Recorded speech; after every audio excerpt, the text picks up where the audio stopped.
शशांक, आवाज आ रही है मेरी? हाँ मैम आ रही है। वीडियो ठीक दिख रही है? यस। ठीक है।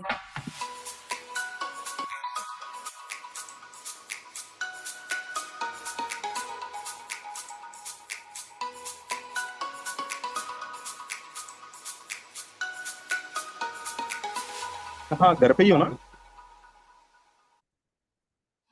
हाँ, घर पे ही हूँ। तो मैंने होस्ट बना दिया आपको ना। ठीक है, बैकग्राउंड ठीक है ना? वीडियो ठीक लग रहा है? वो लाइट ठीक है ना? क्या मैम? लाइट ठीक है, लाइट? लाइट? अरे मतलब वीडियो में लाइट ठीक है? WhatsApp call.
Hands we're not ourselves. There's no one I can turn to. And I know all the feelings that we shared are in the past. And I know your relationships are never meant to last. And I'll take some time, but I'll be alright. We're moving on. We're moving on. I know time.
Hello, am I audible?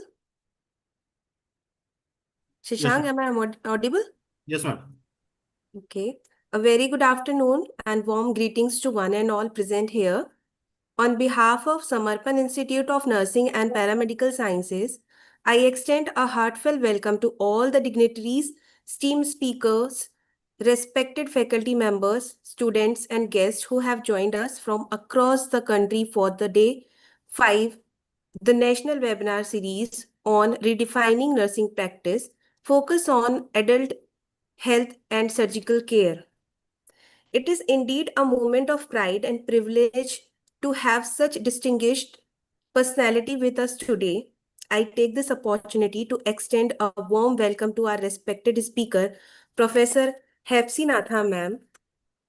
Ma'am is currently serving as Vice Principal cum Professor at the Government College of Nursing, Government Medical College, Azamgarh, Uttar Pradesh, pursuing a PhD in nursing from Swami Vivekanand Subharti University, Meerut.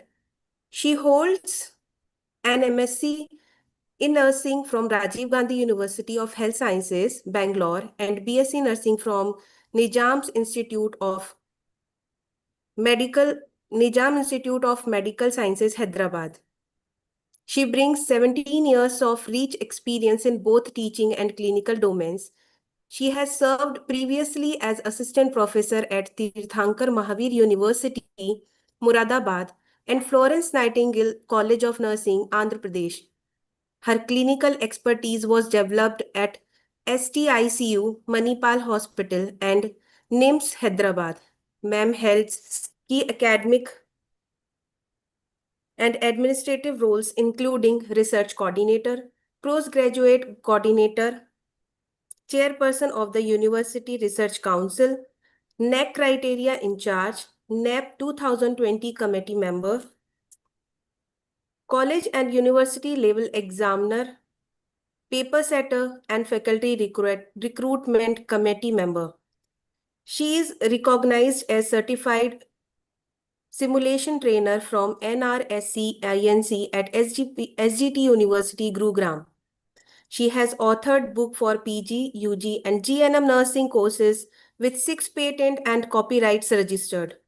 Ma'am was honored with Sarvapalli Radhakrishnan Award for contribution to education. She served as a viewer for Elsewhere journals and nursing textbook. She has published numerous research articles in national and international journals. Ma'am actively contribute as a resource person, scientific paper presenter, and moderator at various national and international conferences, workshop, and webinars. Ma'am holds professional membership in key nursing association including NE and NSS. Today, Ma'am will speaking on the topic respiratory disorders. We are truly privileged to have you with us, ma'am. The virtual stage is all yours. Thank you, ma'am.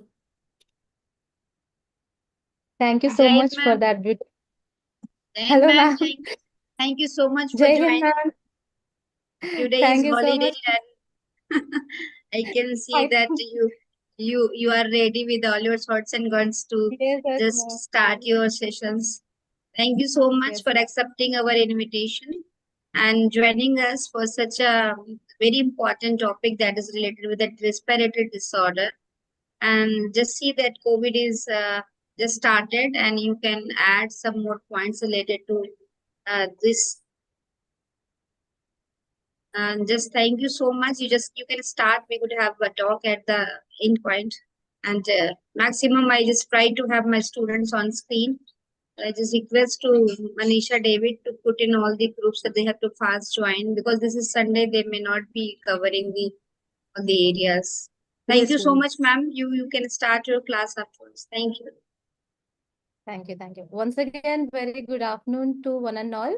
First of all, I would like to thank and congratulate my dearest friend, Dr. Deepthi Shukla, ma'am, Principal and Dean of Samarpan Institute of Nursing and Paramedical Sciences, the organizing team and the management for organizing such a beautiful national webinar series, getting all the experts on one platform and like every one of us like trying to share our expertise in the field, as learning is a continuous process. So this national webinar is really helpful for all the students to gain more insight on various disease conditions on various systems. Thank you once again for this opportunity, ma'am. It's been an honor for me to be a part of this. So let me start my session with no wasting of my time, because like all 5 topics are very huge. So let me start and then I'll complete it. I'll try to complete within the time. Thank you once again.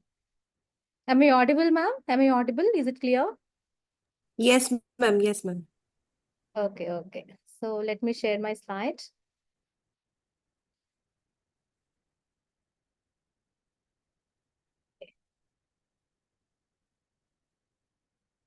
Okay. So before moving on to the topic, let us see what are the learning objectives of today's session. So at the end of this session, all the participants will be able to understand various disease conditions like pneumonia, COPD, ARDS, pleural effusion, and bronchiectasis, define and enlist various disease conditions and enlist their causes, explain various pathophysiological changes that occurs and happens during in these disease processes, describe the diagnostic evaluation of various disease conditions, and enumerate the clinical manifestations and complications, and discuss the medical, surgical, and nursing management of various disease conditions, and illustrate the preventive measures which are related to the disease conditions. So the topics I'm going to take is on pneumonia, COPD, ARDS, pleural effusion, and bronchiectasis.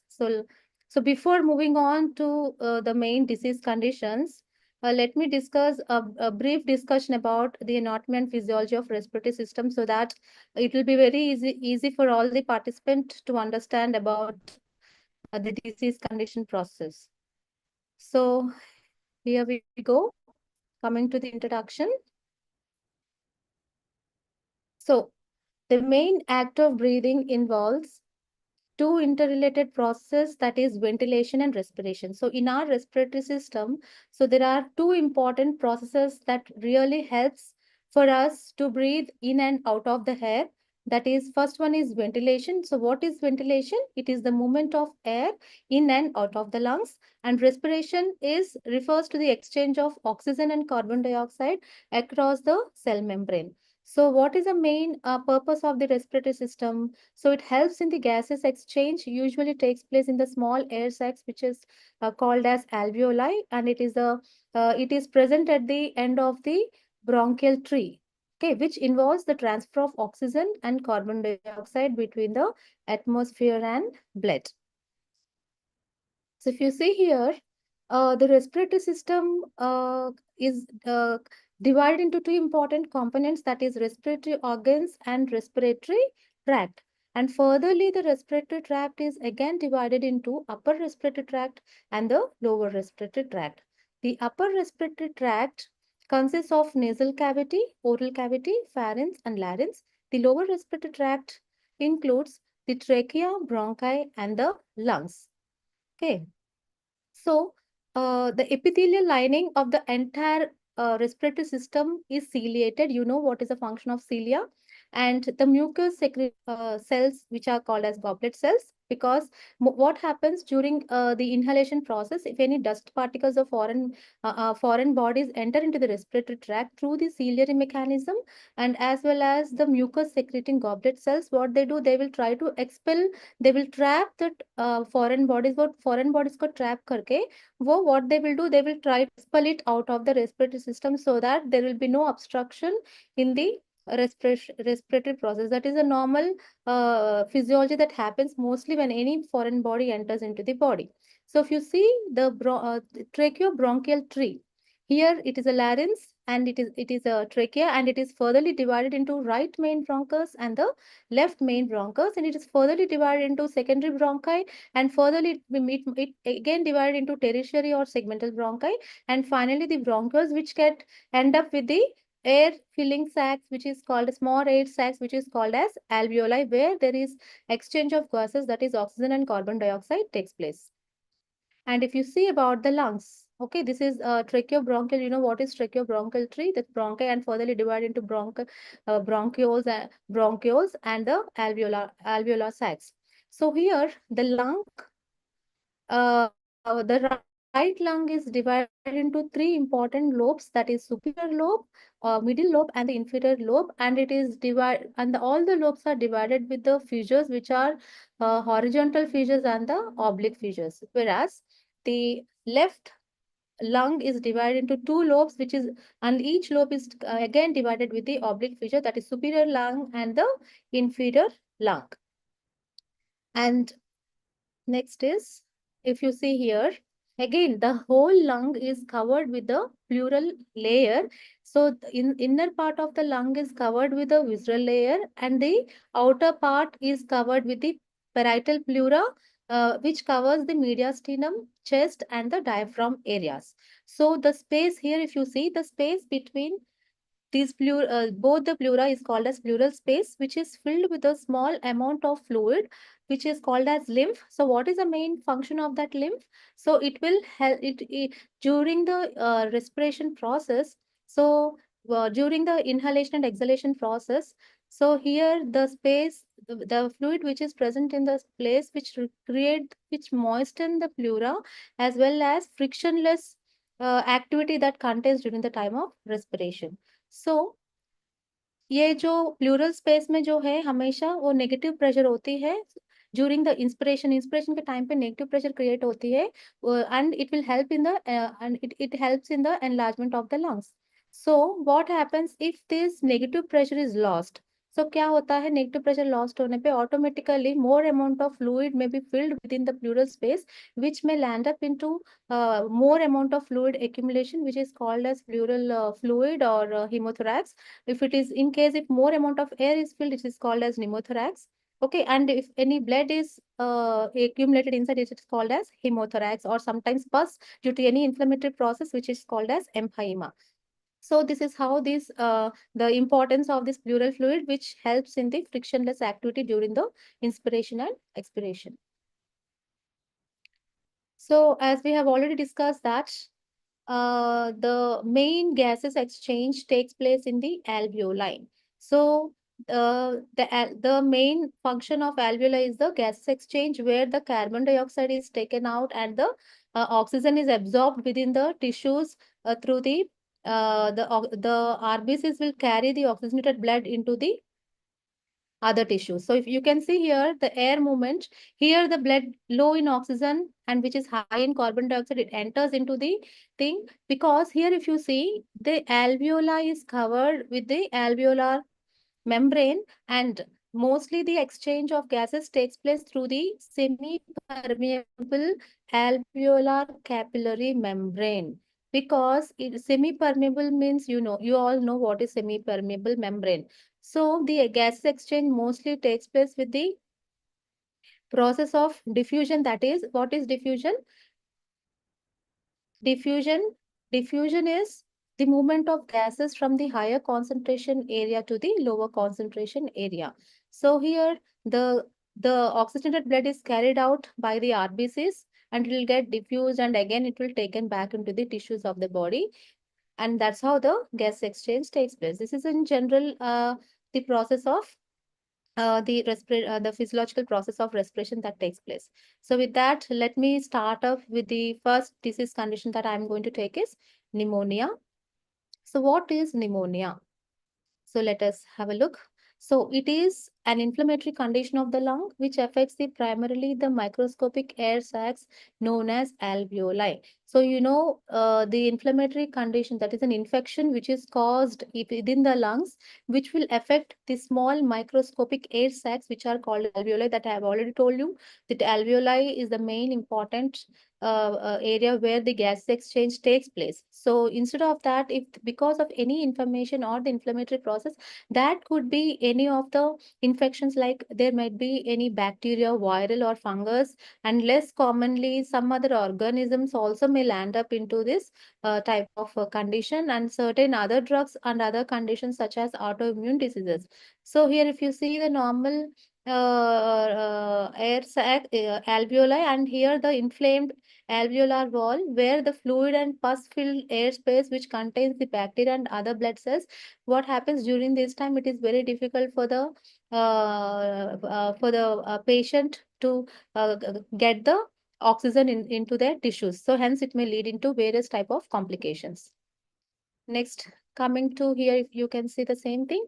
Here the bronchiole, that is in the normal lungs, you can see the normal bronchiole, and this is the open air space and healthy alveoli. If you see the right side, because of the inflammation of either through bacteria or virus, so the bronchi or bronchioles are swollen, and the air filled spaces is filled with the mucus filled, the air sacs are filled with mucus, and there is an inflamed alveolar walls that takes place, and even narrowed bronchioles also, you can say, where gases exchange is very difficult to happen.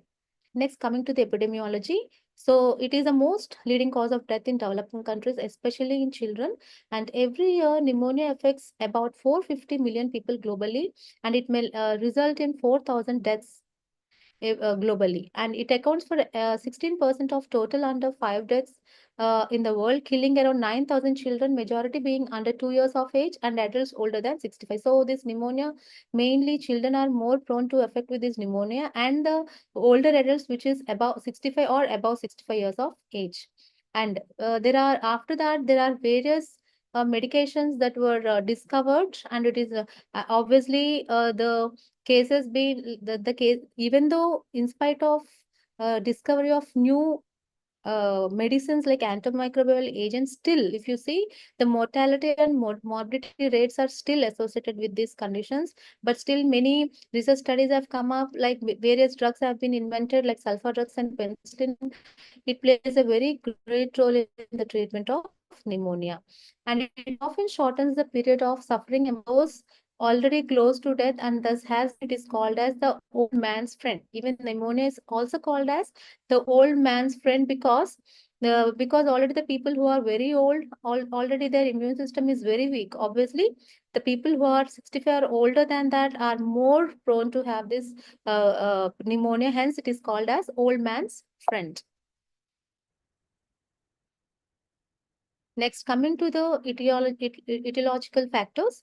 The airway, which is distal to the larynx, that is tracheobronchial tree, is usually protected from the infections through the various defense mechanisms. Obviously, for every system in our body, there are various defense mechanisms that act against the infection. If any antigen or foreign body enters in our body, automatically the defense mechanism systems will get aroused, and they will start acting against the and antigens. So same, likewise, even in the respiratory system, when any infection attacks, obviously the defense mechanisms will start stimulated. So the mechanisms that create a mechanical barrier to microorganisms entering the tracheobronchial tree include. So कौन सा mechanisms है जब कोई infection microorganism जब tracheobronchial tree को enter करती है? So first one is what? Air filtration. Next, suddenly the epiglottis closure will be take place over the trachea, because if when closed, automatically the microorganisms or foreign body will not enter into the lungs, and suddenly cough reflex to expel out that foreign body.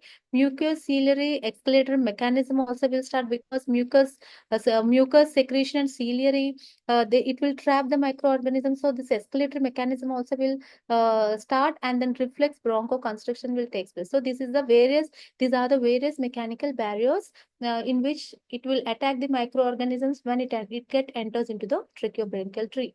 And other immune defense mechanisms include secretion of immunoglobulins like A and G, and alveolar macrophages also will be there, because the alveoli has macrophages, and it has two important functions, which is called as phagocytosis and bactericidal action. So whenever any foreign body try to enters, automatically when any infection also enters, at the end when it get the alveoli is having one important function, which is called as macrophages. They have macrophages which performs the function of phagocytosis and other function, which is called as bactericidal action. Next, so pneumonia is more likely to occur when there is defense mechanism become incompetent or overwhelmed by the virulence or quantity of infection agents. So whenever the defense mechanism is not properly working, automatically then the person will land up with the other problems like pneumonia. So in case of a patient with decreased consciousness, what happens? His reflexes will get weakened, and even the epiglottis reflexes also will get weakened, because in the normal mechanism, the cuff reflex and the epiglottic closure should be there. But when the defense mechanism or the mechanical barriers are weakened, automatically what happens? The cuff and epiglottic glottal reflexes also will get weakened, and which may allow aspiration of oropharyngeal contents into the lungs. In case of the patients with tracheal intubation, okay, intubation bypasses normal filtration process and interfere with the cuff reflex, and there will be decrease in the mucociliary excretory system. And air pollution, cigarette smoking, viral upper respiratory infections, and normal changes that occur with aging also can impair the mucociliary mechanism. And chronic diseases can suppress the immune system's ability to inhibit the bacterial growth.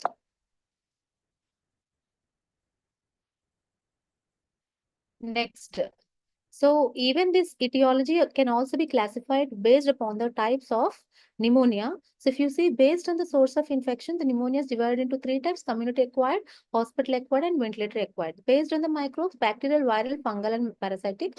Based on the anatomy, bronchopneumonia and lobar pneumonia. So let us see one by one based on the microbes. First one. So pneumonia may be caused by either infections or non-infectious agents. Infectious agents are like bacteria, fungi, and non-specific viruses. Non-infectious agents may include, like sometimes the people who are the occupational hazards, or sometimes irritating fumes, dust, or chemicals that are inhaled or foreign body that is aspirated. These could be the causes of infectious and non-infectious agents.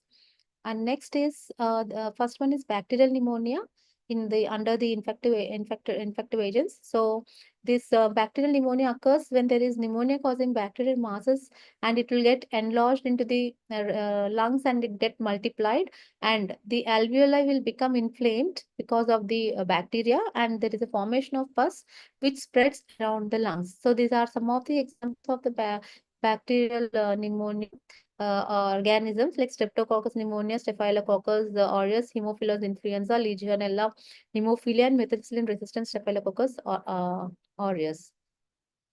Next is fungal pneumonia. So what is fungal pneumonia? It is typically occur in people who have a weak immune system or other underlying health issues. So this fungal pneumonia is usually caused due to the inhalation from the environment, and it does not spread from person to person like viral. So example for this fungal pneumonia is Pneumocystis jirovecii pneumonia. So this is the main important fungal organism that causes fungal pneumonia, and it is usually spread through inhaled from the environment. Next, coming to the viral pneumonia. So here viral pneumonia believed to cause half of all cases of pneumonia. So most common type of pneumonia is bacterial pneumonia, and next is viral pneumonia. So here there are various viruses which get invaded the lungs and then get multiplied, and which causes the inflammation or infection. Here if you see example, as we have already know, like during COVID-19, and now again it started. So COVID-19, during COVID-19, the main target system is respiratory system, where many of the people died due to this respiratory attacks, because the oxygen level, because there is no oxygen, because all the obstructions in the what is that respiratory system, and especially the virus, that is COVID-19 virus, attacks the lungs, where the gases exchange, the alveolar sacs will get got filled with all the infectious material, where there is decrease in the oxygen exchange. Finally, the patients may land up into the hypoxemia. So hence many deaths we have seen during COVID-19. And here other coronavirus like Middle East respiratory syndrome, coronavirus infection, severe acute respiratory syndrome, varicella pneumonia, influenza A and B, rhinovirus, adenovirus, respiratory syncytial virus, and most commonly you could see this viral pneumonia in case of infants and children. Coming to the hospital acquired, based on the source of infection, you know what is hospital acquired? It is also called as nosocomial pneumonia. So it occurs in a non-intubated patient after 48 hours of hospitalization and whose infection was not present on admission. So because after admission in the hospital, if a person develops the infection, respiratory infection after 48 hours of hospitalization, and who are non-intubated, because intubated patients type is different. So who are non-intubated but develops the infection after 48 of a hospitalization is called as hospital acquired or nosocomial pneumonia. And it is usually more serious than community acquired pneumonia because this type of pneumonia is often caused by antibiotic resistant bacteria like methicillin resistant staphylococcus aureus. So this is the main important bacteria which leads to the hospital acquired or nosocomial acquired pneumonia. It is caused by Pseudomonas aeruginosa, Escherichia coli. Next, Klebsiella staphylococcus aureus, usually penicillin resistant, and Streptococcus pneumonia. Next, again, this hospital-acquired pneumonia is further divided into two types, that is ventilator-associated pneumonia and healthcare-associated pneumonia. What is ventilator-associated pneumonia? So, like ventilator-associated, the patients who are intubated, okay, there is a formation of biofilm on the endotracheal tube, which directly get infected to the respiratory tract, which is an early and frequent event in the mechanically ventilated patient. So, ventilator-associated pneumonia is more commonly seen in the patients who are mechanically ventilated.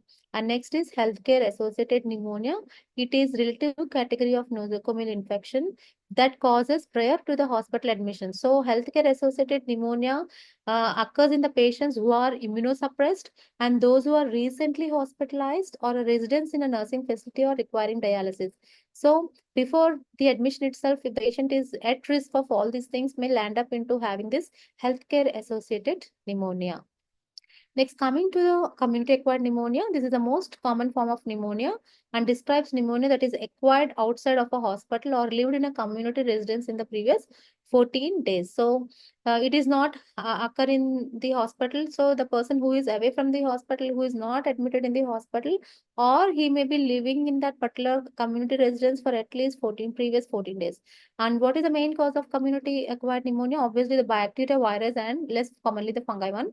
And it is not spread from person to person and quite often is transmitted via droplets in the air, touching contaminated objects, poor hygiene, and sharing cups or utensils. So it is mostly the pneumonia is spread through droplet infection in the air, touching contaminated objects, poor hygiene, and sharing cups or utensils.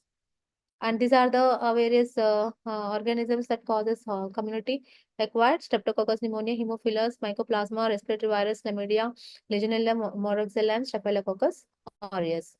And here, this is a scale which is called as CURB 65 scales severity scoring for community acquired pneumonia. So if a person affected with this community acquired pneumonia, so there is the severity of the condition can be assessed with the help of this CURB 65. So when you elaborate this C stands for confusion, U stands for urea, that is blood urea nitrogen, R stands for respiratory rate, and B stands for blood pressure, that is both systolic and diastolic, and even age also is considered, that is 65 or more than or equal to 65 years of age. So each one can be given one point. So if now how do we score this CURB 65 score? You can see the mortality rate and the recommendation. If a person can be given 0 score, if the mortality risk is around 0.6 percentage, so the we can say that person is at low risk and he can consider as outpatient treatment. He can have his health checkup done and then he can go with the outpatient treatment. And you can give one CURB 65 score, one can be given if the mortality rate is around 2.7, and the patient can be recommended as low risk and considered outpatient treatment, same like 0. So 0 to 1 is low risk and can be considered as outpatient treatment. When the score is 2, so the mortality risk is 6.8%. So it is like short inpatient or outpatient. It could be either short in outpatient or sometimes even short period for inpatient also can be taken with close observation if it is 2, sorry. And if it is score 3, if the mortality rate is said to be 14%, so obviously the patient should be admitted inside the hospital, that is inpatient category can be taken, and he can be considered to be taken into intensive care unit.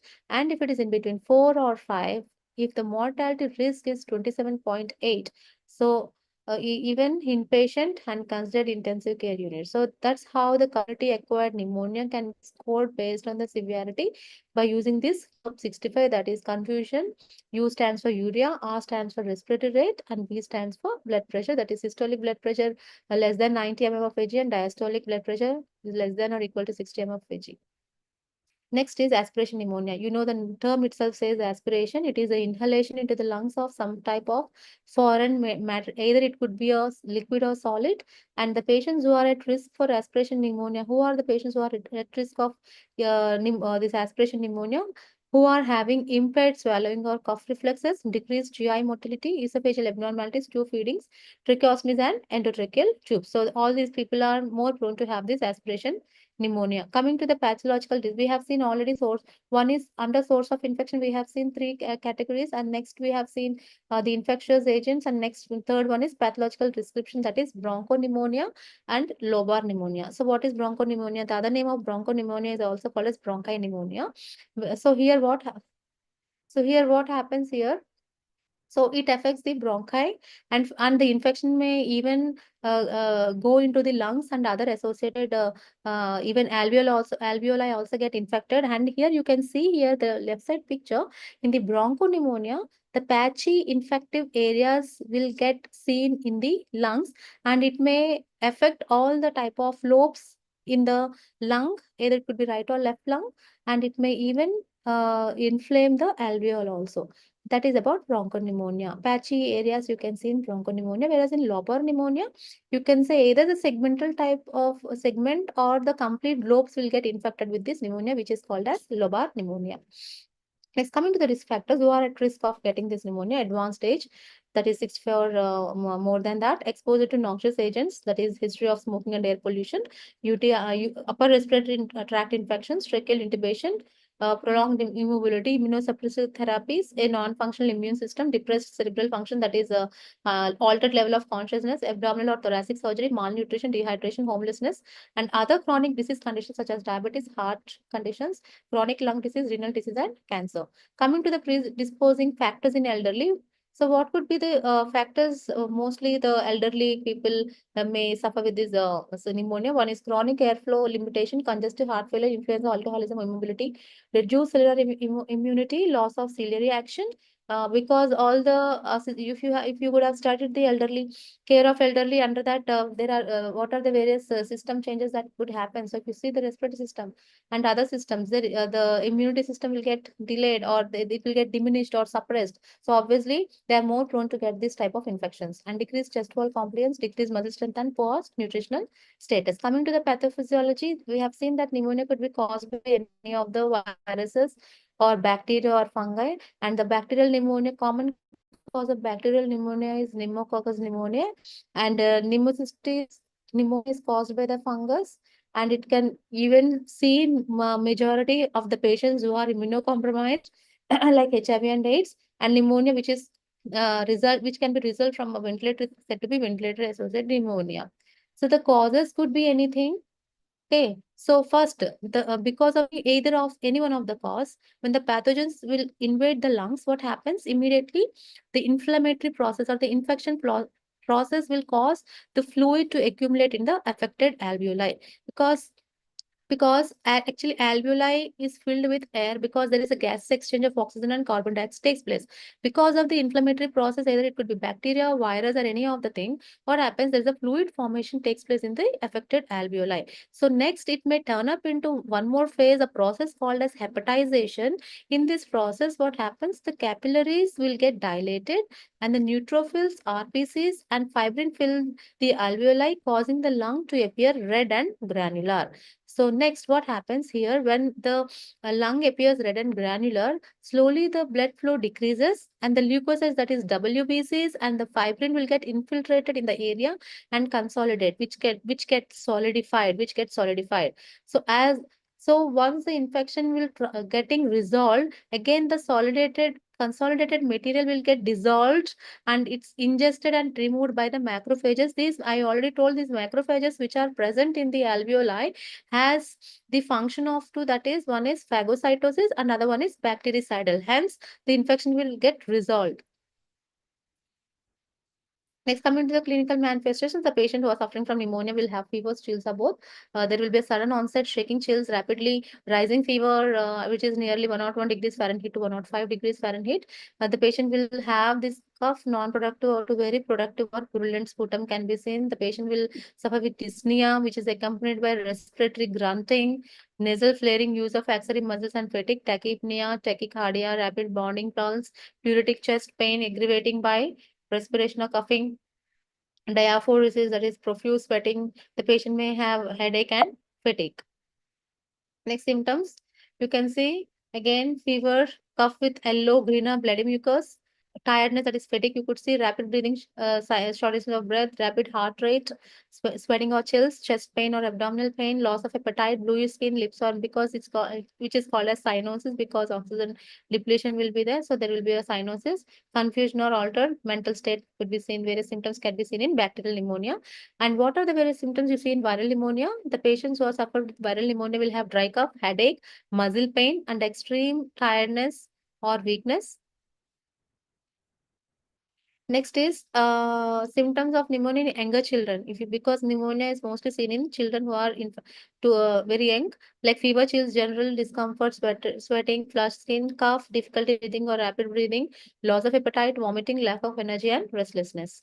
Next is symptoms we can see in adults over 65, mostly cough and shortness of breath. You can see, and symptoms of ongoing health conditions may worsen. So they may have experience with sudden change in mental state, low appetite, and fatigue. Next, coming to the diagnostic evaluation.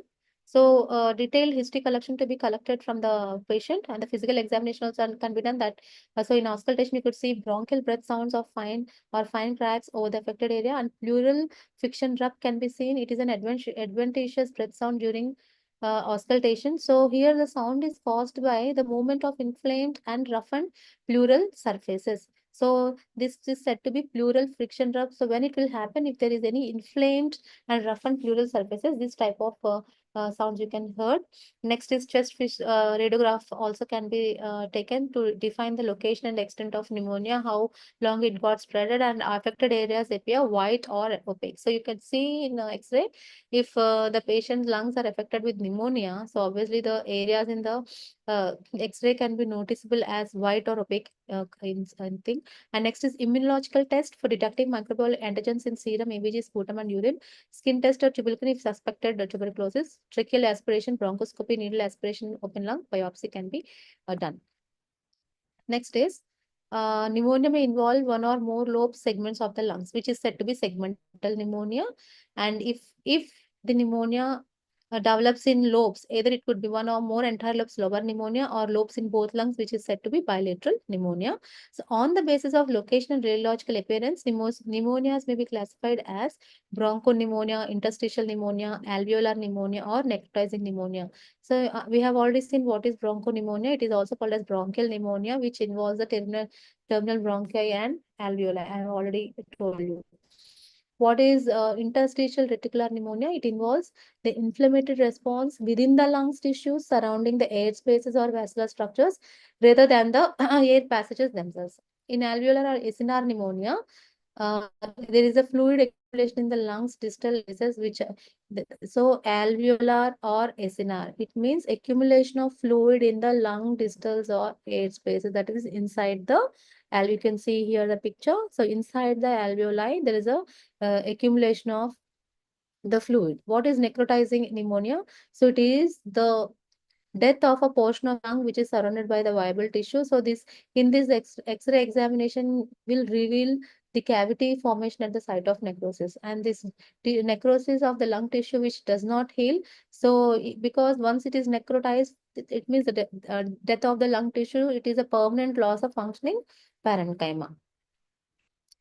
Next, coming to the complications, you can see the patients with the pneumonia, the following complications like hypoxemia, respiratory failure, abscess formation, empyema, that is pus formation, pleural effusion, that is accumulation of fluid in the pleural space, pleurisy, bacteremia, septicemia, pulmonary edema, atelectasis, arthritis, and meningitis. Next, coming to the management of pneumonia. So here antibiotics can be administered in case if the pneumonia is caused by the bacteria. So mostly the preferable are oral antibiotics, and hospitalization is recommended only for severe cases. Next is antifungal medications also can be given to treat the persons who are affected with the fungal infections, and antiviral medications like oseltamivir, janamivir, or peramivir may be prescribed, but mostly the viral pneumonia usually is not treated with the medications. It will go by its own, but sometimes in case of severe cases, these medications can be preferred. Next, coming to the management, other antibiotics can be preferred, especially the Graham stain bacteria. Combination therapy also can be given. Supportive therapy include dehydration, antipyretics in case if there is a infection or inflammation, antihistamines or nasal congestants. Bed rest is recommended until infection shows signs of clearing, and oxygen therapy is given in case of hypoxemia. And respiratory support includes ET, endotracheal intubation, high inspiratory oxygen concentrations, and mechanical ventilation. And treatment of atelectasis, pleural effusion, shock, respiratory failure, or superinfection is instituted if needed. And for groups at high risk for community acquired, pneumococcal vaccination is advised, because here the vaccination is very much necessary to prevent the community acquired pneumonia. Coming to the nursing management, subject to data, if you see, the mainly the patient to be collected the past health history, whether he had suffered with any lung cancer, COPD, cigar smoking, alcoholism, diabetes, and other debilitating diseases, AIDS, exposure to chemical toxins, and all. And even we can collect the data regarding the medications use of antibiotics, because if there is any resistant penicillin resistant and so obviously again there will be no effect of it. So it need to be identified. Corticosteroid therapies, any chemotherapy or any other immunosuppressants. And surgeries and other treatment you could see, that is recent abdominal or thoracic surgery, splenectomy, any surgery with general anesthesia, anything. The past history of all the things need to be taken into consideration. Coming to the list of nursing diagnoses, there are various nursing diagnoses. Most importantly, if you see the persons who are suffering from pneumonia, these are the probable nursing diagnosis that you can see. Ineffective airway clearance related to copious sputum production. Ineffective breathing pattern will be there due to chest pain, tachypnea, or hypoxia. Impaired gas exchange due to ventilation perfusion mismatch. Pain related to effects of inflammation, hypothermia, because increased metabolic dehydration. Next, impaired nutrition less than body requirements related to inflammatory and infection condition. Next, other diagnoses are also there, like acute intolerance, fluid volume deficit, impaired oral mucous membrane, sleeping pattern, knowledge deficit, and high risk. So these are all the various based on the condition of the client or the priority needs. We can frame the nursing diagnosis. So most probably, first four we can see, which is most commonly we can see in the patient with pneumonia. So ineffective airway clearance related to copious sputum production will be there. So what is the main goal of it? The client maintain patent airway clearance as manifested by adequate coughing reflex, clearing secretions, and clear lung sounds. So what we can do as a nurse, we can monitor the sputum production, we can note the color, consistency, amount, and odor, and provide adequate humidification and hydration, and we can stress the importance of the activities and the exercises to ease the congestion, and teach the patient to turn cough and deep breathing, and provide the chest physiotherapy and postural drainage if indicated to clear out the secretions, and administer nasotracheal suction, and the bronchodilators can be administered if indicated, and antibiotics also can be given. Next is ineffective breathing pattern. So here the goal is maintain normal breathing pattern as manifested by lack of dyspnea, respiratory rate that is between 12 to 20, and lung sounds equal bilateral and bilaterally equal chest expansion. So here the patient should be monitored with the ABG, that is arterial blood gas analysis, and monitor for the rate, rhythm, and depth of the respiratory rate, use of axillary muscles, position for comfort with head of bed elevated to facilitate efficient use of administer pain medications as needed, administer oxygen if indicated. And coming to the impaired gas exchange, your clients attains balanced gas exchange manifested by reduced. If the patient will get balanced gas exchange, obviously the patient will show the manifestations as reduced cyanosis, dyspnea, improved ABGs, gradually leading to normal findings. So as a nurse, we need to observe for the cyanosis, dyspnea, hypoxia, and confusion indicating worsening condition. Again, here ABG. Next, again, oxygen concentration to maintain the PaO2, that is partial oxygen pressures at acceptable level. Avoid high concentration of oxygen in patients with COPD, particularly with evidence of CO2 emission, because use of high concentration of oxygen may worsen alveolar ventilation by removing the patient's only remaining ventilator drive. And always place the patient in the upright position to obtain greater, that is like in Fowler's position to ease in the respirations. So next, if in case there is a pain, the patient verbalizes that the pain that when the goal is like he will be manifested as appears comfortable. So you can place the patient in a semi-Fowler's position, demonstrate how to split the chest while coughing when he has a cough, when he got the cough, and avoid suppressing a productive cough. And the patient can be prescribed analgesics agents to relieve the pain, and avoid narcotics in patients with a history of COPD, and use very cautiously in elderly. And the patient can be applied with heat or cold to chest as prescribed. Encourage modified bed rest and watch for abdominal distension or release, which may be due to swallowing of air during intervals of severe dyspnea. And insert NG tube or rectal tube as directed. Next, coming to these are that is about the nursing management. Coming to the vaccination, so it prevents against certain bacterial and viral pneumonias both in children and in adults. So influenza vaccines are modestly effective against influenza A and B. So according to CDC, that is Center for Disease Control and Prevention, the early vaccination for every person 6 months and older is preferable. So the in case of community healthcare, immunizing healthcare workers decreases the risk of viral pneumonia because it spreads from one person to the other among the patients. So when influenza outbreaks happens, two important medications can be given, that is amantadine and rimantadine may help prevent the condition. So here there are two important vaccines that could be given. Okay, so it may prevent, that is 90 types of pneumococcal bacteria. First one is pneumococcal conjugate vaccine, which is a Previner 13 or PCV 13. So this helps for the children against 13 types of pneumococcal bacteria, and it is even can be recommended in adults with certain medical conditions. And the other one is polysaccharide vaccine, which is also Pneumovax or PPSV 23. It protects against 23 varieties of pneumococcal bacteria. It could be given for all adults 65 years of age and older, and for anyone who is 2 years older at a high risk for disease. So the two important vaccines that can be given. That is about pneumonia. Next condition, let us move on to the chronic obstructive pulmonary disease. So obstructive itself says, okay, so let us see what is the COPD.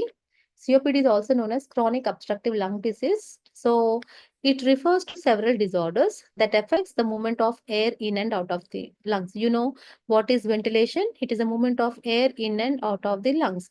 So here it is a group of several disorders which affects the movement of lungs in and out of the lungs. So it is a condition which is caused due to the damage to the airways or other parts of the lungs. So this damage is due to any inflammation or any other problem that airway blocks the airways and make it hard to breathe. So this limited airflow is called as obstruction. So the main cause is due to any inflammation or any problems that block the airway, which is said to be obstruction. So here this condition can manifest with the two important conditions, that is chronic bronchitis. So you know what is chronic bronchitis? It inflamed and narrowed airways due to any inflammation or infection, and emphysema, that is damaged air sacs. Okay, or there may be combination of both. So people with COPD have damaged lungs which can get clogged by thick mucus known as phlegm. So here the patients with COPD, you can easily identify that due to some blockage or problem with the airway, obviously the patients will have clogged by thick mucus known as phlegm. Next, you can see COPD can occur as a result of increased airway resistance, which is secondary to bronchial mucosal edema and smooth muscle contraction. So here what happens? There is a decreased elastic recoil as seen in emphysema. If you see normal respiration during exhalation, the exhalation is mainly depends upon the normal lungs recoil because there is elastic recoil of the lungs will takes place. If there is continuous stretching, what happens? Obviously, it may not get back to it, and obviously there will be a problem in the air to get in and out of the lungs. So it may be a result of decreased elastic recoil as seen in emphysema. So elastic recoil similar to the recoil of a stretched rubber, rubber band. So when you stretch it automatically, it should get recoiled back. Okay. It is a force used to passively deflate the lung and exhale. That is a normal thing. But if there is decreased elastic recoil takes place, which is equal or analogous to an overstretched. If the rubber band is overstretched, what happens automatically? The recoil process will decrease, or sometimes it may not even recoil. Okay, so decreased elastic recoil analogous to an overstretched and weak rubber band results in a decreased driving force to empty the lung. So there is a no, the lung cannot be emptied completely. So you can see here normal healthy lungs. So here the arrow shows that represent the stretch and recoil of the lungs. So during the inspiration and expiration, the lung will get stretched and again it will get recoiled during exhalation. So inhalation and expiration. Okay. So here you can see the lung with emphysematous lung remains hyperinflated because the elasticity of the recoilness get overstretched and there is a loss in that elastic recoil. So hence it is hyperinflated during expiration, limiting the stretch and recoil. So there is no complete complete release of the air from the lungs. Next, coming to the definition, again, it is the same thing. It is characterized by irreversible obstruction to the airflow throughout the lungs. So it includes two important disorders, that is chronic bronchitis and emphysema. What is chronic bronchitis? It is a repeat of constant irritation and inflammation. Here in chronic bronchitis, you can see a thick mucus forms in the airway, making it hard to breathe. That is, which is called as phlegm. And is the presence of, in this condition, you can see the presence of chronic productive cough for 3 months in every of 2 consecutive years. For every 2 consecutive years, the person will suffer with for around 3 months with this chronic productive cough. Next, coming to the emphysema, it is an abnormal permanent enlargement of the air spaces distal to terminal bronchus. So here in this emphysema, what happens? There is a permanent enlargement of the air spaces, which is distal to the terminal bronchioles, which is accompanied by the destruction of their walls and without obvious fibrosis. So normally these sacs are elastic or stretchy. During inspiration, each air sacs fills up with air like a small balloon. You know, these are very small, tiny air sacs. But here in emphysema, what happens? There is a permanent enlargement of the air sacs, and each and every sac is elastic and stretchy, and it is surrounded by uh, the tissues. Okay, so here, you know, what happens when exhalation, the air sacs deflate and the air goes out. So in emphysema, what happens? It is very hard for the lungs to move air out of the body because the air sacs are completely enlarged. There is no elastic or stretchy movement of the alveoli. Hence, in emphysema, it is very hard for the lungs to move air out of the body. Next, chronic obstructive pulmonary disease incidence. It is the fourth leading cause of death worldwide, causing 3.5 million deaths in 2021, approximately 5% of all global deaths. And 90% of COPD deaths is under 70 years of age, who occur in low and middle income countries. And it is the eighth leading cause of poor health worldwide, measured by disability life years. Those who are already suffering from COPD, that is disability adjusted life years. Among this, if you measure with this, COPD stands in eighth leading cause, and tobacco smoking accounts for over 70% of the COPD patients in high income countries, and LMIC means low and middle income countries. Tobacco smoking accounts for 30 to 40% of COPD cases, and household air pollution is a major risk factor. As coming to the causes, smoking is the primary risk factor for COPD. So you can see, you can just see like those who are suffering from COPD. Maximum cases are the patients who are cigar smokers. And the numerous irritant found in cigarette smoke, what they do, the various irritants you could see in the cigarette smoking, which stimulate the excess mucus production and coughing, destroy ciliary function because the main function of cilia is to trap the foreign bodies and lead the inflammation and damage of bronchiolar and alveolar walls. Other risk factors is air pollution and second-hand smokers, a history of childhood respiratory tract infections, and hereditary. Occupational exposure to certain industrial pollutants may also increase risk. Next, in chronic bronchitis, there will be a production of mucus, chronic cough, eventually scarring of the bronchial lining. And in contrast to the acute bronchitis, here some clinical manifestations were given. We have already seen that in 2 consecutive years, 3 months, they will have this continuous cough. Next, here the chronic bronchitis is characterized by the following. There is an increase in the size and number of the submucous glands in the large bronchi, which increases mucus production. There is an increase in the number of goblet cells, which also secrete mucus, that is mucus secreting cells. They are called as goblet cells. And there is an impaired ciliary function, which reduces mucus clearance. There will be no mucus clearance, hence there is an accumulation of excess mucus inside the bronchi. Coming to the pathophysiology, due to hypertrophy and then hyperplasia of mucus secreting glands with increase in the number of goblet cells, leading to the increased secretion of mucus. So there is an irreversible damage to the wall of bronchi and bronchioles with this mucosal edema. There is an mucosal edema will be there, which leads to the airflow obstruction, especially during expiration. So the overdistension of alveoli will be there due to hyperinflation and altered function of alveolar macrophages, leading to increased infection, because alveoli are completely distended or completely damaged. So there is the macrophages which are present inside the alveoli may not able to do the functions of phagocytosis during the time of infection. Hence, there will be a problem. Continuous infection will be there. So coming to the clinical manifestations. It occurs in middle age and late adult life, more common smokers as well as in males than females. There is a productive cough, breathlessness, inspiratory and expiratory bronchi, that is wheeze. We can call it as hemoptysis, tachypnea, crepitations, or crackles. Next, coming to the emphysema, it is a disorder. We have already seen it is the alveolar walls will get destroyed, and it leads to the permanent over distension of the air spaces, which lessens the gases exchange.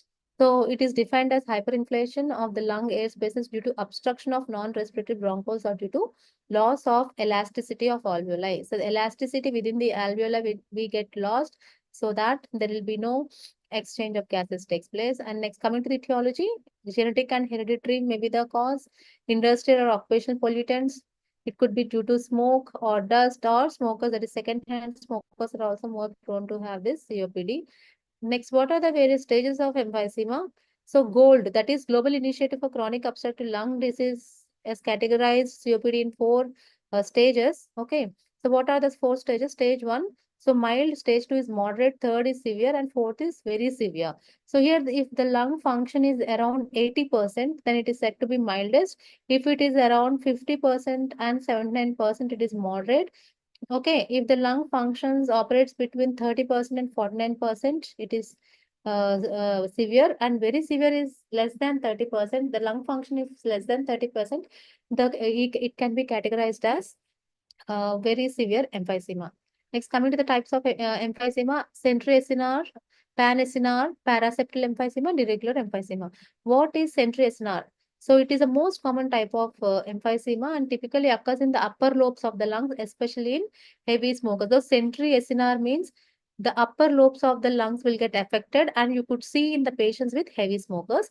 And pan SNR means associated with alpha 1 trypsin deficiency. What is alpha 1 trypsin antitrypsin deficiency?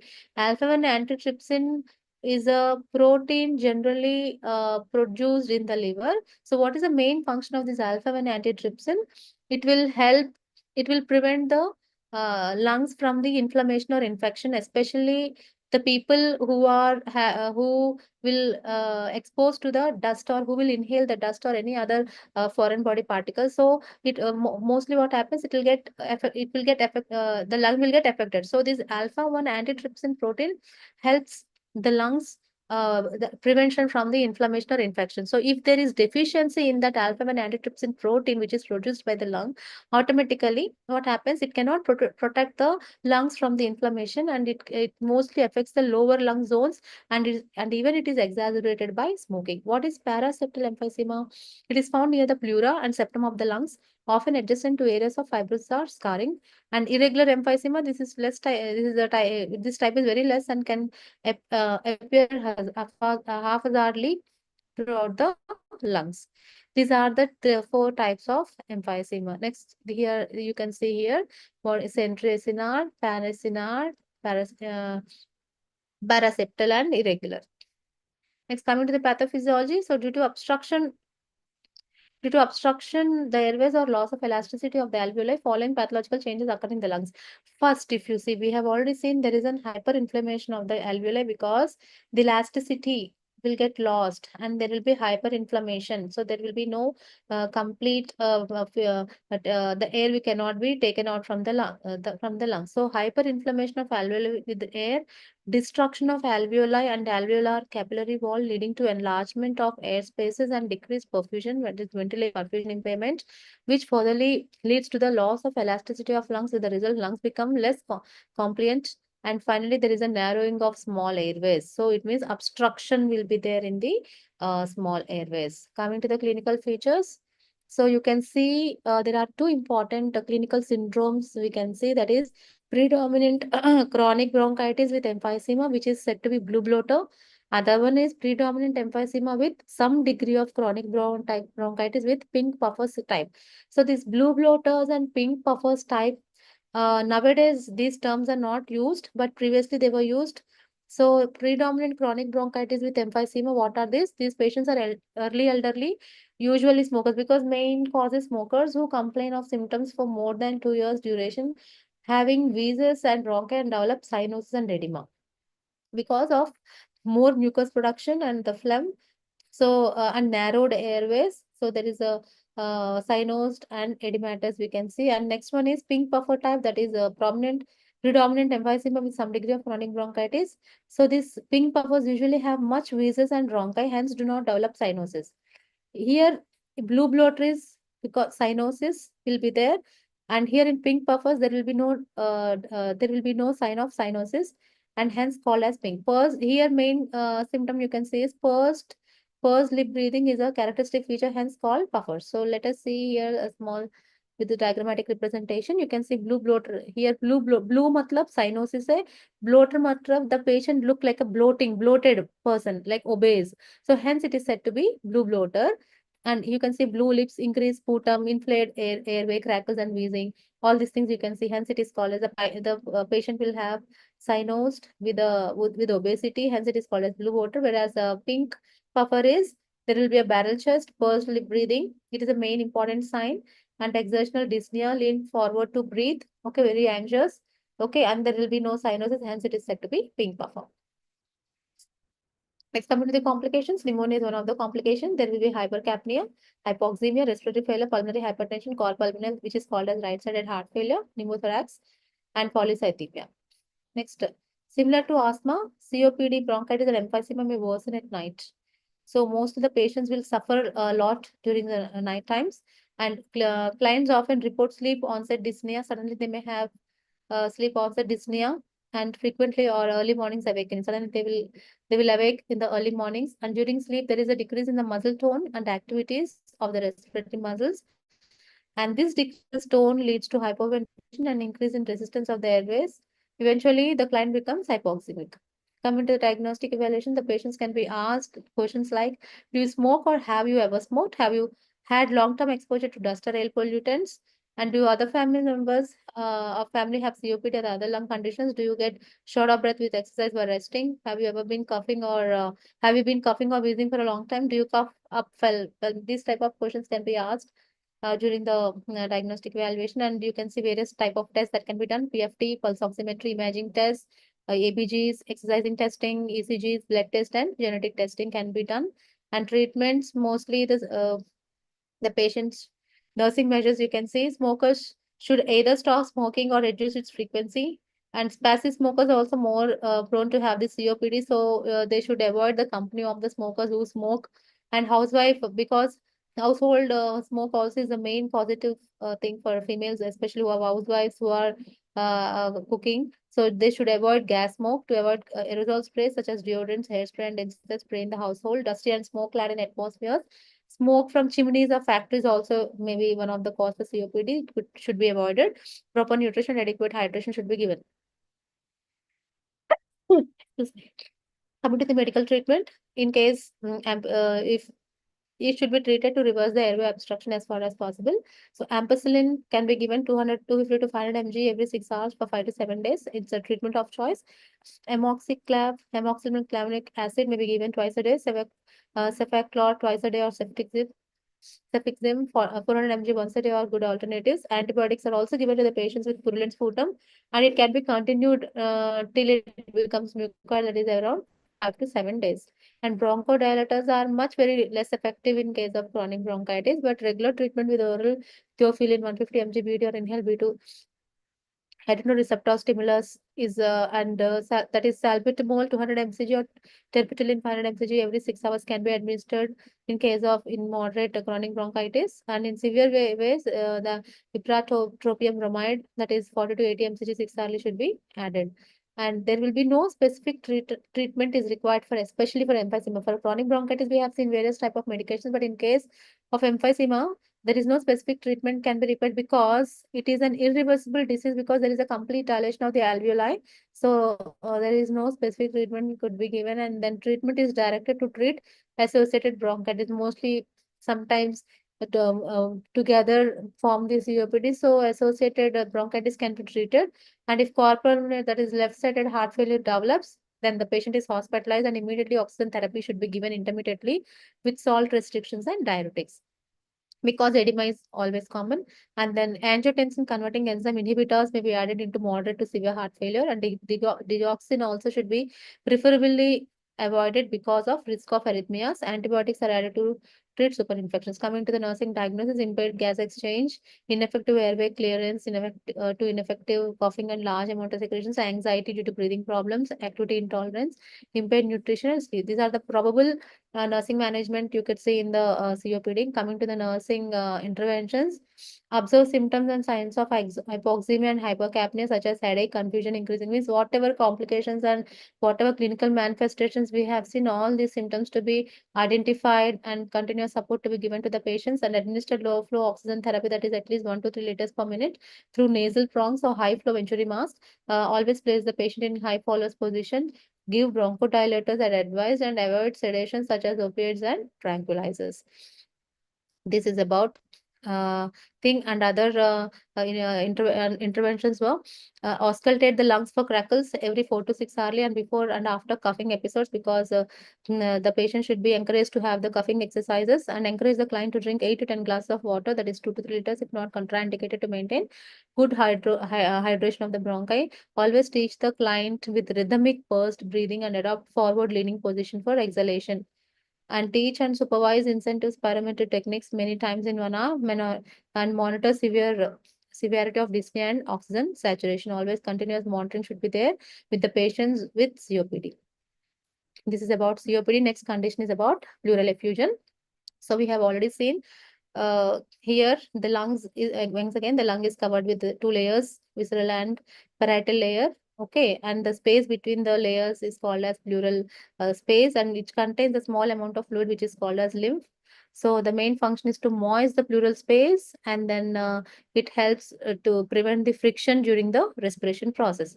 If and the pleural space contains the negative pressure, okay, during the inspiration, and which will expand the lungs, and the exhalation depends upon the and the exhalation mainly depends upon the elastic recoil of the lungs.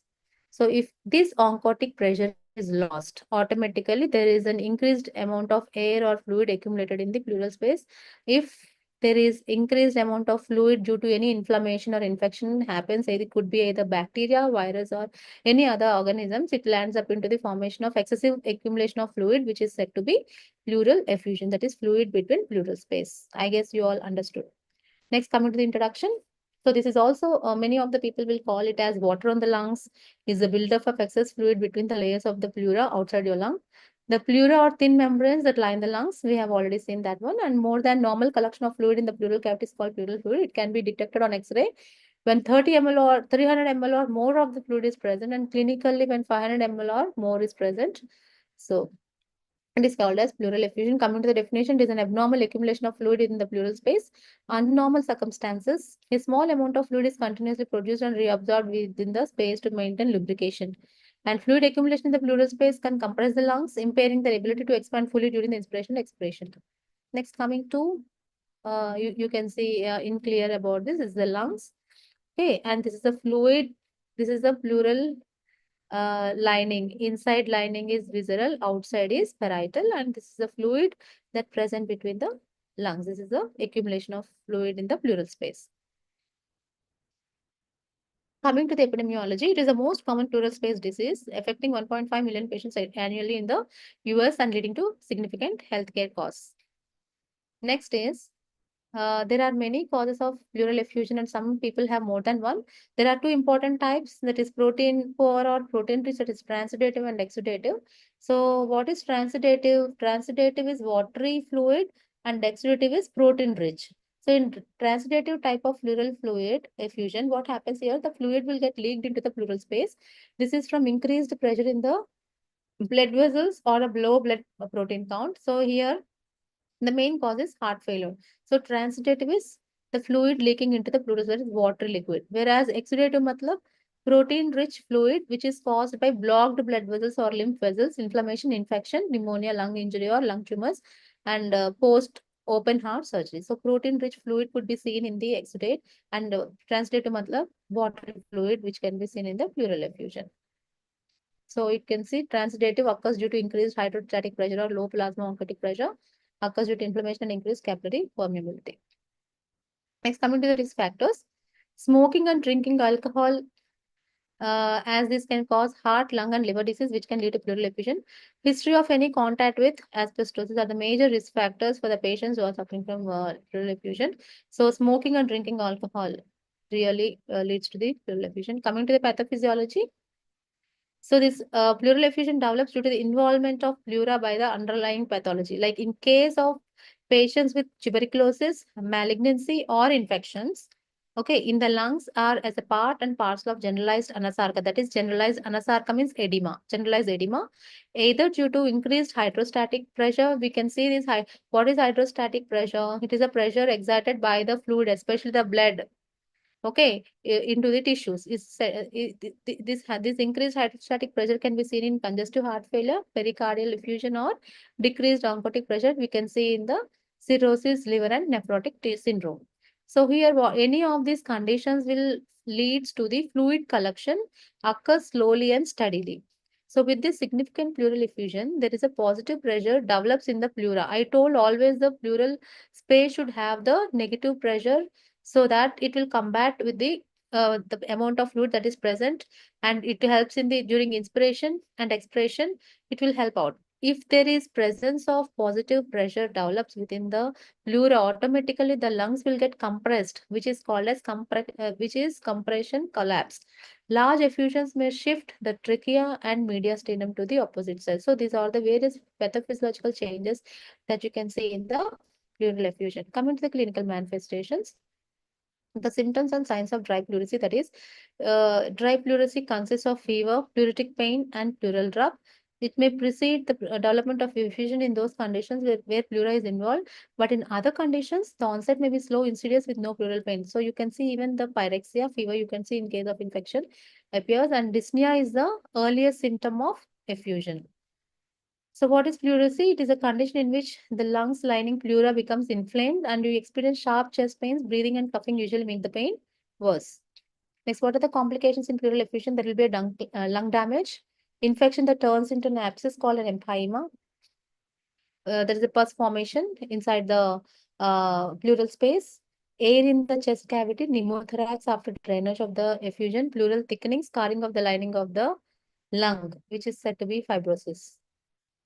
Next, coming to the diagnostic evaluations and investigations, X-ray chest, CT scan, blood examination can be done to estimate the type of infection, ultrasonography of liver, pleural aspiration, pleural biopsy, complete CBC, tuberculin test, and examination of sputum if TB is expected, because pleural effusion can be seen in the patients who are suffering from TB, urine protein testing, bronchoscopy, and thoracoscopy. Next, management of pleural effusion. The goal of treatment is main thing is to remove the fluid, prevent fluid from building up again. First one is what? If there is excess amount of fluid, that to be drained out. The second one is, like, furthermore, it need to be prevented to build up again, and determine to treat the cause of the fluid buildup. Next, removing the fluid, that is thoracentesis, may be done if there is a lot of fluid and is causing chest pressure, shortness of breath. Removing the fluid allows the lung to expand, making breather easier, because if the fluid is removed again, the lungs can work properly. And if it is due to a heart failure, diuretics and other medicines can be administered to treat heart failure. If it is due to an infection, antibiotics can be given. If it is a cancer, liver disease, or kidney disease, treatment should be directed at these conditions. Next, coming to the other treatments, chemotherapy can be given, and placing the medicine to the chest that prevents fluid from building up again if it is drained. Leaving a small size catheter so that for a longer period so that the fluid can be drained out and the lungs can expand over time. Sometimes in case of carcinoma or cancer, of radiation therapy can be given.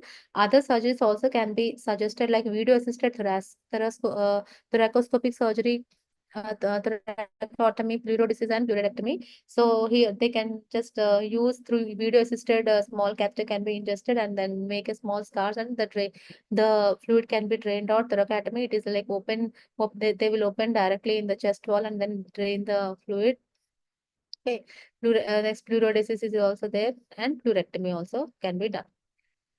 Next is that is about pleural effusion. Next condition is acute respiratory distress syndrome. So, acute respiratory distress syndrome. It is a lung injury that happens when fluid build up in small air spaces, alveoli in lungs. So, in acute respiratory disease also you can see extra amount of fluid will be there in small air spaces, alveoli in lungs. So, in these ARDS, mostly it prevents the lungs from filling up with air and causes dangerously low oxygen levels in blood. That is hypoxia.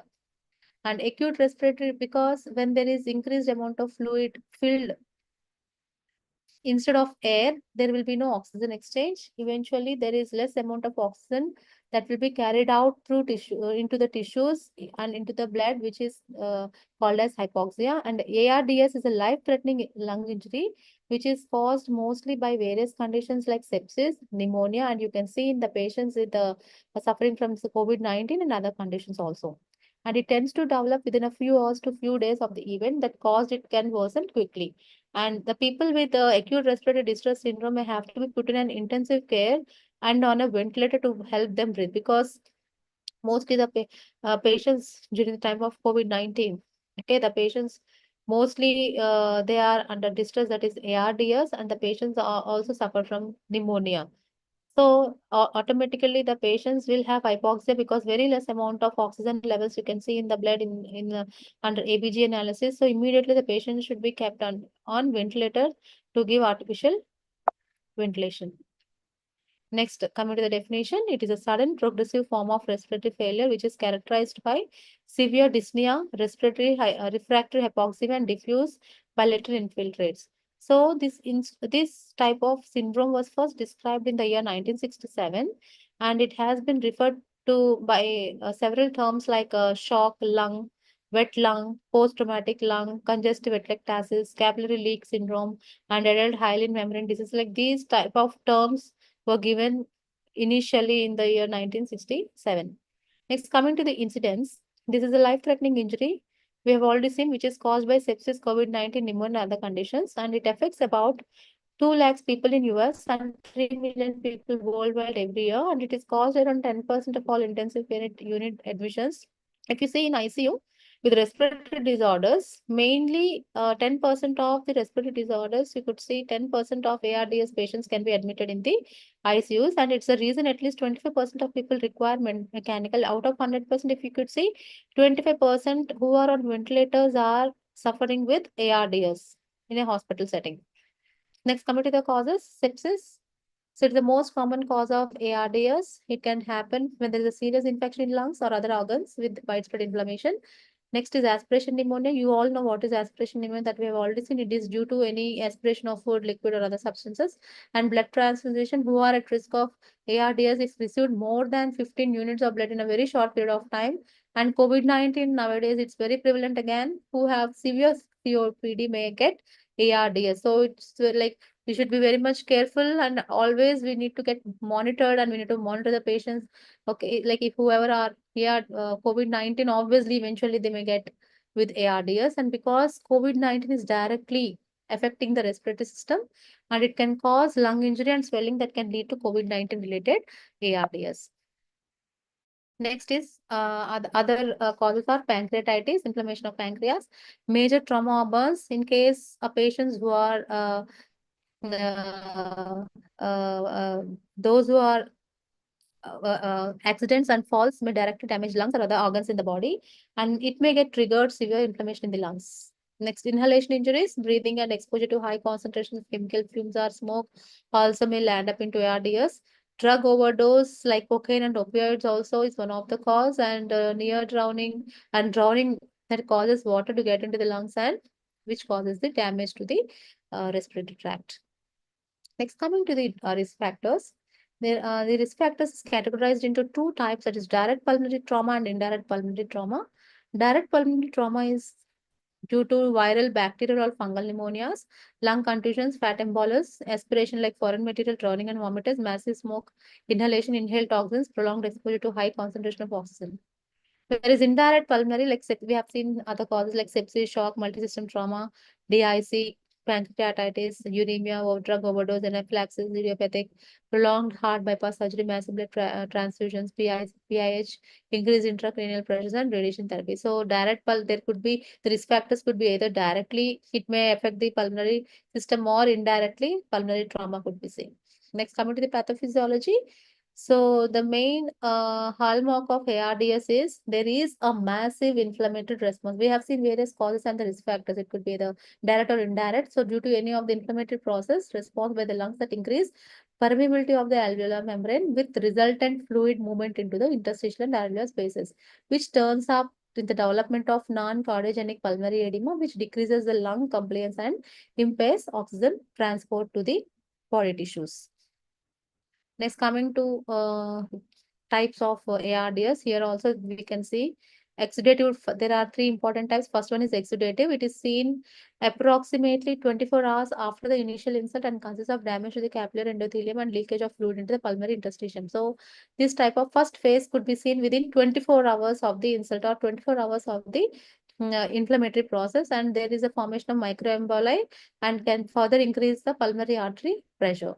And there is an inflammatory responses accompany the pulmonary parenchymal damage, which leads to the release of the toxic mediators, and it will get activation of complementary system, the mobilization of macrophages, and the release of vasoactive substances from the masses. So in further, it will damage the basement membrane, the interstitial space, and the alveolar epithelium. So there is a formation of fibrin, blood, fluid, and protein exudate into the interstitial space around the alveoli and will get increase the distance across the capillary membrane. That is exudative. Next, coming to the proliferative. So first one, uh, uh, the first type of exudative phase will occurs within 24 hours. And the second phase is within about 7 to 10 days later, that is proliferative phase. So the type 1 and type 2 alveolar cells are ultimately damaged, which results in the decreased surfactant production, alveolar collapse and atelectasis, which leads to the further impairment in gas exchange. So the patients will have a significant hypoxemia is present because of decreased surfactant production, intrapulmonary shunting, and VQ, that is ventilation perfusion mismatch. Next one is fibrotic. So this occurs in about 2 to 3 weeks. So there is irreversible deposition of fibrin into the lung, resulting in pulmonary fibrosis, that is scarring. Fibrosis, you can see the scarring and further decreasing lung compliance and worsening hypoxemia. The end result is a significant uh, ventilation perfusion imbalance and profound arterial hypoxemia. So here, if you see in the first phase, so exudative phase may most patients will recover in this phase within if there is initial phase, and then if it is a proliferative phase, patient may feel better. Mechanical ventilation might not be sometimes it may, but most of the time it may not be required. But fibrotic is an irreversible condition where there is a poor prognosis of the client and ventilator dependent breathing will be there. Next, coming to the clinical manifestations, there is a shortness of breath, fast breathing or taking lots of rapid shallow breaths, fast heart rate, coughing that produces phlegm, blue fingernails or blue tone to the skin of lips, extreme tiredness, fever, crackling sounds in the lungs, chest pain, especially when trying to breathe deeply, low blood pressure, and confusion. Next, coming to the complications, blood clots or deep vein thrombosis. The DVT can be seen. There will be a collapsed lungs. This might result from pressure applied by a ventilator or injured stiff lungs. There will be a confusion or delirium. There will be a multiple organ failure, muscles weakness, scarred lungs or lung fibrosis, post-traumatic stress disorder, and the patients may even suffer from some mental health conditions like anxiety and depression. Next, coming to the diagnostic evaluation, chest X-ray to measure the fluid in the lungs, and ABG analysis can be done to measure the oxygen levels in the blood and to determine how severe the ARDS condition is. And echocardiogram to evaluate the heart function, ECG or EKG to measure heart's electrical activity, and the finger that pulse oximetry can be taken to constant monitoring of the oxygen saturation levels in the blood, and a CT scan to provide more detailed information about the lungs and sampling of secretions to find the cause of infection. Either it could be due to any of the organism. Next, coming to the outcome management. So the keys to successful management, main thing what we have to do the early detection and initiation of the treatment. So the main goal of the medical treatment are respiratory and ventilatory support should always be there, and continuous maintenance of hemodynamic stability should be there, and the treatment of the underlying cause when possible, and prevention of complications. So let us see each one. So support respiration and ventilation. So the patients who are in fibrotic stage and those who are in the proliferative stage, if in case necessary or in chronic conditions, mechanical ventilation to be provided, ET intubation and the PEEP are usually required to maintain adequate blood oxygen levels. And next is maintain hemodynamic stability. That is inotropic agents like dobutamine or dopamine may be indicated to improve cardiac output and to increase systemic blood pressure. Treat the underlying conditions like antibiotics can be administered if there is suspected infection. And we can monitor the complications like cardiac dysarrhythmias, which is caused by hypoxemia, oxygen toxicity, renal failure, thrombocytopenia, sepsis from invasive lines, DIC, etc. Next, coming to the nursing management, here nurses play a vital role in taking care of the patients who are suffering from various respiratory issues, especially in case of ARDS. The principles of nursing management, clients with pulmonary edema and care of the client requiring mechanical ventilation are appropriate in the care of the client with ARDS. Placing a client in prone position clearly is within the realm of nursing. Careful monitoring for potential complications is very necessary, and emotional support for the client's family and significant others is also very important. And the patients who are on ventilator need to continuous monitoring should be there, and better to because the patients may land up into other associated problems like aspiration pneumonia or ventilator associated pneumonia. So all these things need to be considered carefully by the nurse while caring the patients with ARDS. Next, that is about acute respiratory distress syndrome. And now this is the last topic which for this day, that is bronchiectasis. So what is bronchiectasis? You can see here the diagram. Here the normal bronchus, okay, and the other need normal cilia. Whereas in bronchiectasis, you can see excess fluid, mucus is enlarged, and there is a narrowed airway. You can see here what is bronchiectasis. Ectasis means dilatation. Okay, it is defined as an abnormal and irreversible dilation of bronchi. Okay, although the definition is based on the pathological changes, but when you see the clinical diagnosis when it is applied, when chronic and recurrent infections occur in the dilated airways leading to collection of secretions within them. So you can see here, there's a normal bronchi, the muscle and the airway wall. So due to the infection, what happens here? The widened airway is there, but it is completely filled with the mucus, and scarred and thickened airway wall is there because here if the wall is thickened, obviously what happens here? There is because of the infection or any other thing, here the mucus also is formed within the airway in which there is a complete dilatation of bronchi takes place. Next, here there are various causes of bronchiectasis. That is,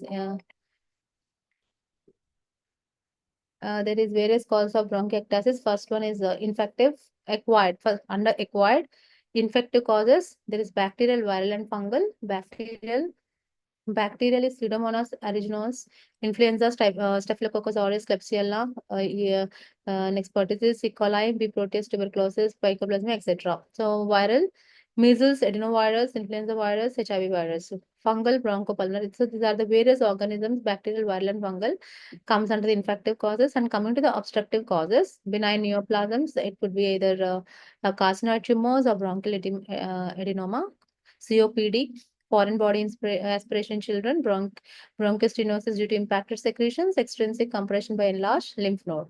So under acquired infective causes, obstructive causes, and then non-infectious causes like allergic bronchopulmonary aspergillosis, A1 antitrypsin deficiency, and cystic fibrosis. I've already told you what is A1 antitrypsin. It is a protein which is secreted by the liver.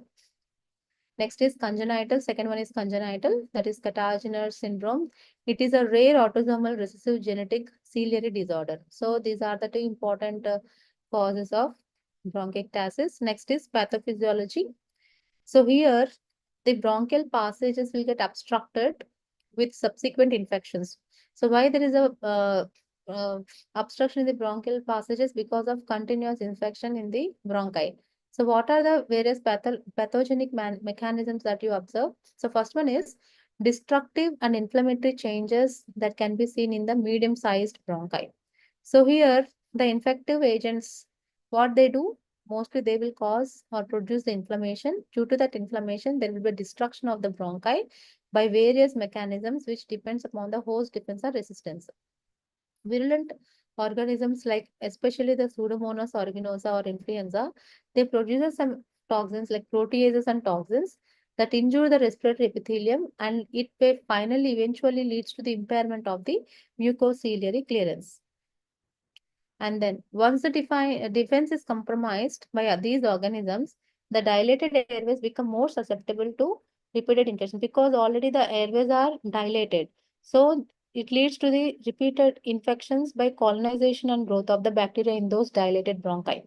So a vicious cycle is set up in which infection leads to obstruction and impair mucociliary clearance. What is vicious cycle? One infection cause the other and other cause the other. So continuous infection will be there and which leads to the obstruction of the airways and impair mucociliary clearance, which disposes to the further infection and damage to the bronchi.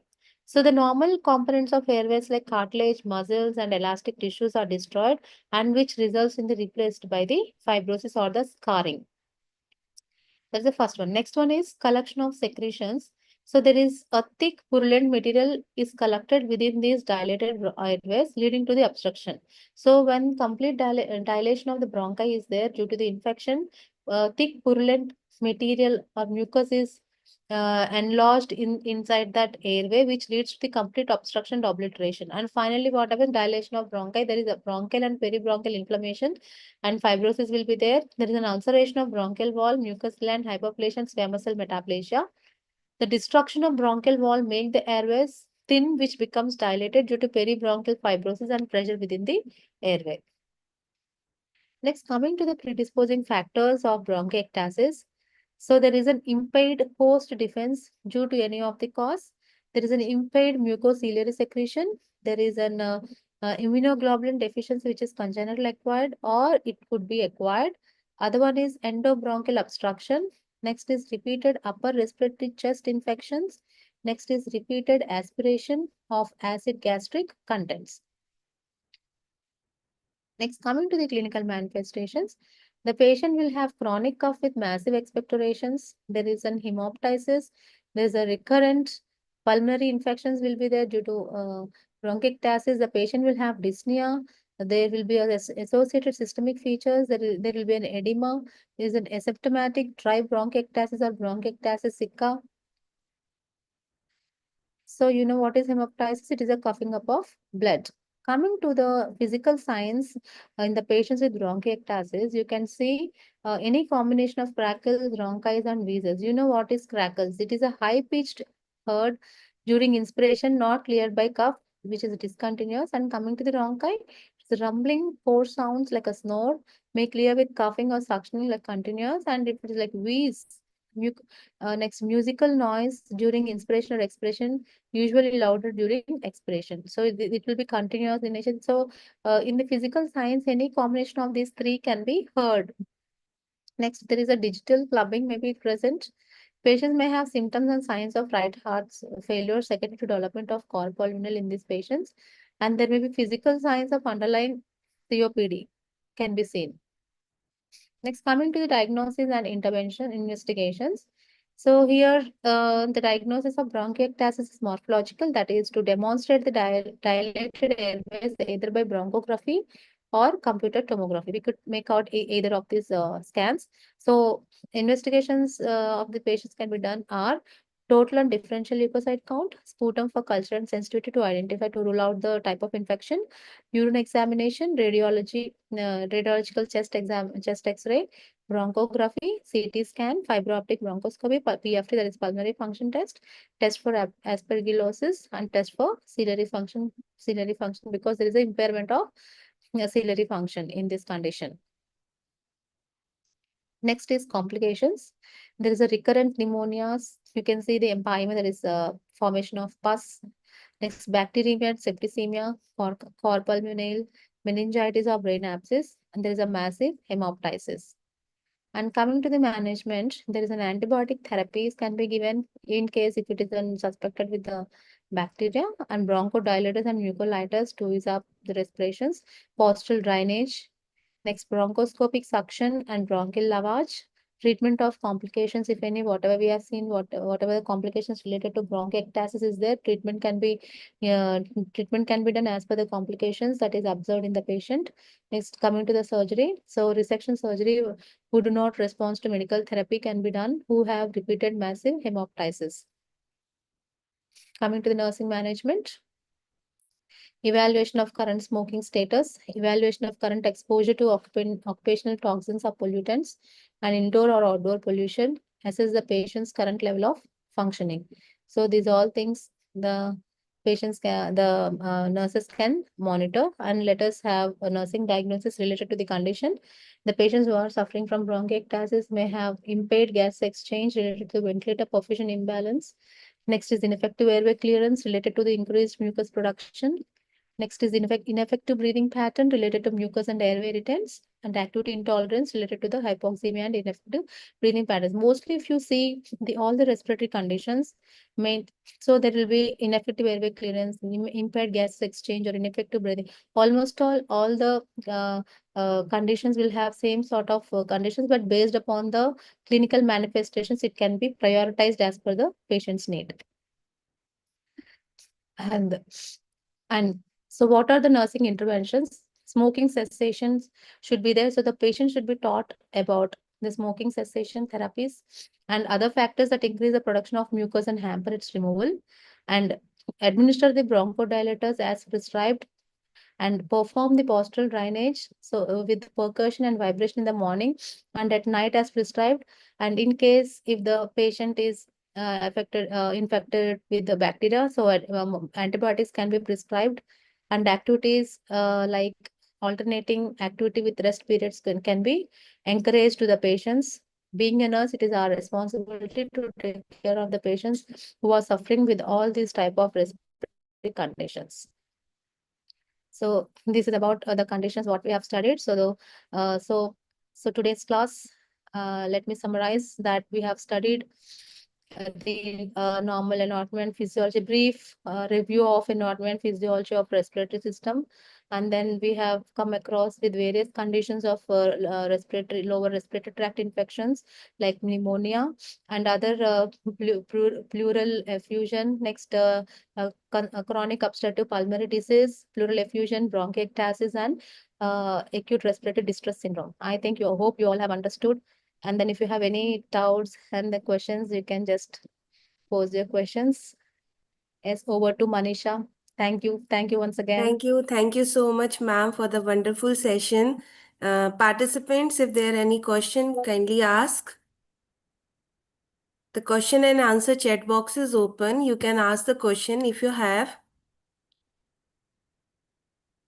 So I think they all are understand because it's a wonderful session and you explain very well, ma'am.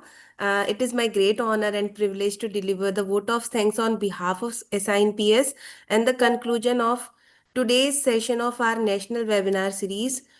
First and foremost, I extend our deepest gratitude to our esteemed speaker, Professor Hepsinatha ma'am, for delivering an insightful and knowledgeable session on respiratory disorder. And we deeply appreciate the time and effort you devoted to sharing your expertise with us, ma'am.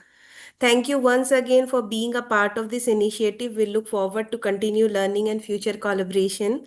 We extend our sincere thanks to all the participants who join us from across the country for today's session. We hope the session added value to your knowledge and professional growth. Thank you once again for being with us today. We will meet tomorrow on the same time with new system, digestive disorder. Till then, stay safe and take care. Thank you so much, ma'am, for the wonderful session. Thank you so much. It's Thank very you. knowledgeable. It's Thank you so amazing. much. Thank you. Thank you so much. Thank you. Thank Thank you. Jai Hind. you. Jai Hind. Thank you.